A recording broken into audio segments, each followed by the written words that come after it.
Good afternoon everyone, we are the Group 1. This is for educational use only. Our group is allowing our instructor, Mr. Roland Ardines, to use this as an educational material. Before we start, we have 5 objectives here. First is to understand Manfred Steger's conceptualization of globalization and its multidimensional nature. Second is to explore the geological underpinnings of globalization according to Manfred Steger. Third is to analyze Michael Frieden's sentiments and contributions to the study of globalization ideologies. Fourth, to examine Alger Apudari's theoretical framework in the context of global cultural flows. And lastly, is to identify and understand the different scopes of globalization, including technological, media, finances, and ecological dimensions. First, Manfred Steger is a political scientist and sociology professor who had made significant contributions to the study of globalization. His work focuses on the role of symbolic systems, such as language, ideas, and beliefs, in shaping globalization. He has also helped establish the academic field of global studies. What is globalization? Globalization is a complex of multi-phased process that has transformed the world in profound ways. Steger's work offers a comprehensive introduction to his phenomenon, examining its historical roots, economic, political, cultural, and environmental dimension. Steger's approach it emphasizes the interconnectedness of global issues and the need for a holistic understanding of globalization. He argues that globalization is not simply a matter of economic integration, but also involves the spread of ideas, cultures, and political ideologies. Good afternoon. My topic is all about Manfred ideology of globalization. Manfred Steger's ideology of globalization focuses on understanding the complex and multidimensional nature of the phenomenon. He views globalization not merely as an economic process, but as multifaceted transformation affecting cultural, political, and social dimension. Manfred emphasizes the interconnectedness of the modern world, where the flow of ideas, goods, information, and people transcends national borders. For him, globalization represents a shift toward greater interdependence among nations and communities, creating opportunities for collaboration and innovation while reshaping global power dynamics. At the same time, Manfred is critical of the uneven and often operative aspect of globalization. He highlights how economic globalization, driven by the neoliberal policies, has led to the concentration of wealth in the hands of the few while increasing inequality among and within nations.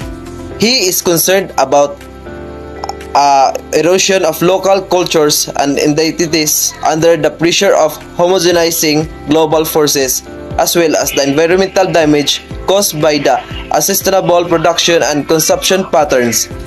Manfred's perspective stress and need a critically examine how globalization serves different interests and to the challenge the dominance of corporate and Western-centric narratives. Manfred ideology advocates for a more exclusive and sustainable approach to globalization.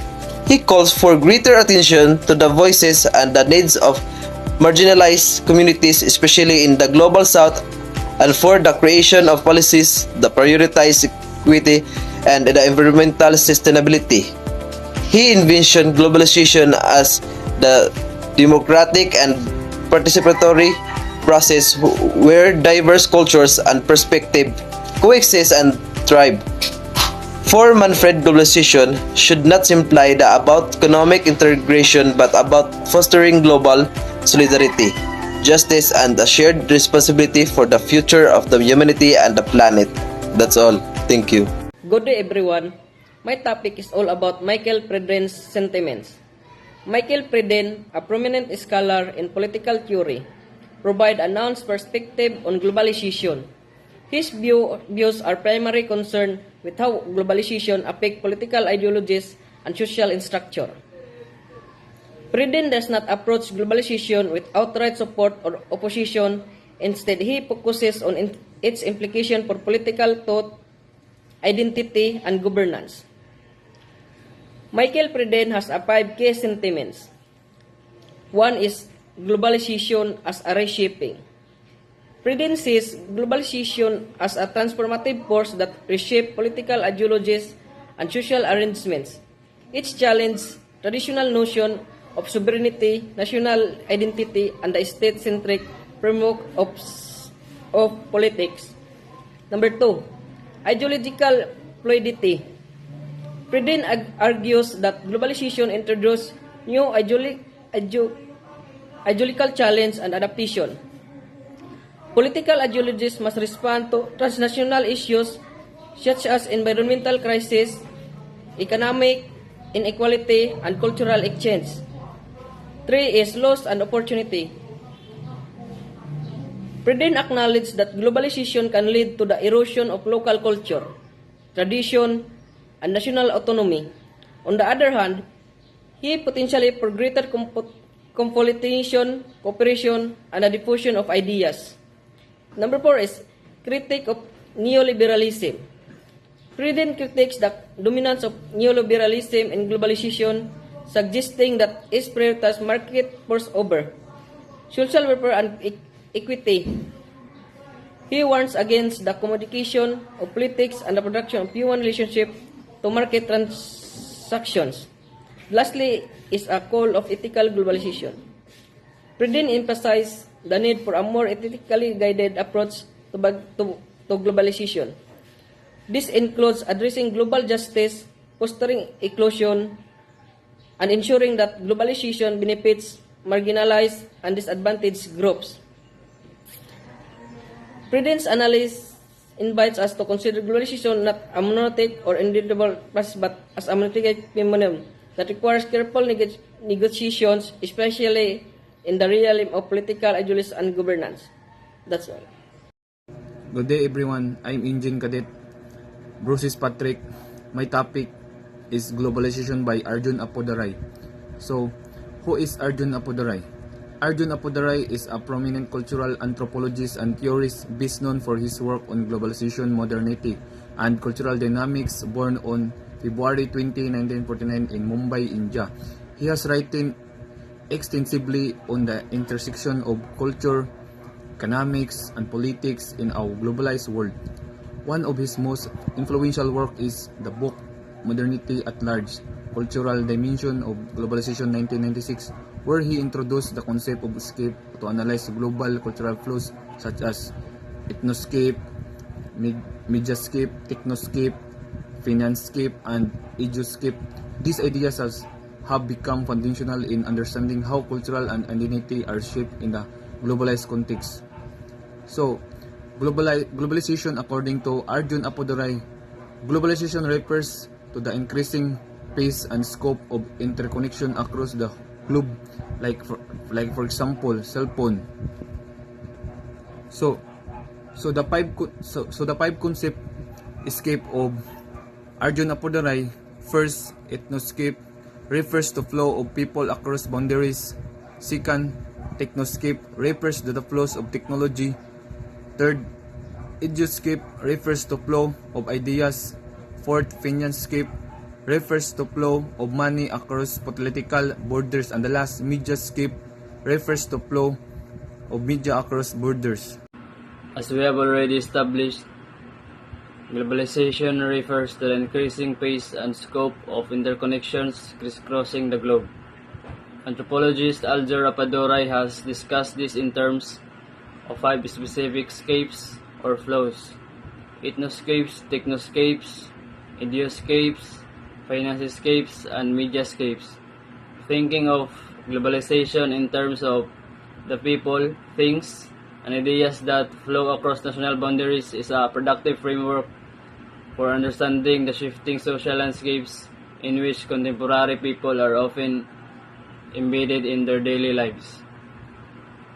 Ethnoscapes is a movement of people across borders, including labor migrants, refugees, and tourists.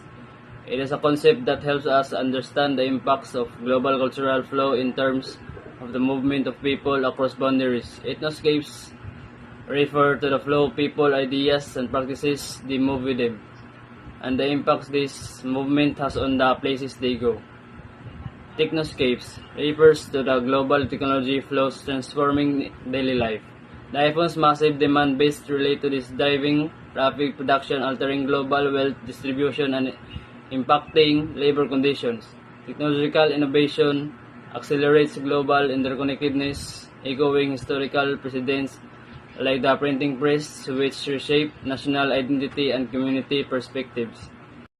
Ideoscape refers to the flow of ideas. This can be a small scale, such as an individual posting her or his personal views on Facebook for public consumption, or it can be larger and more systematic.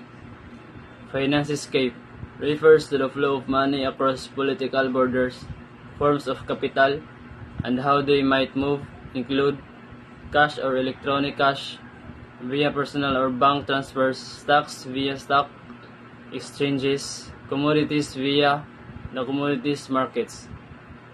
Mediascape refers to the flow of media across borders.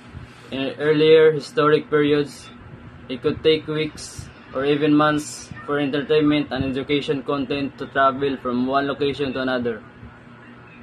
From the telegraph to the telephone and now the internet, digital communication technologies, media are far more easily and rapidly shared regardless of geographic borders.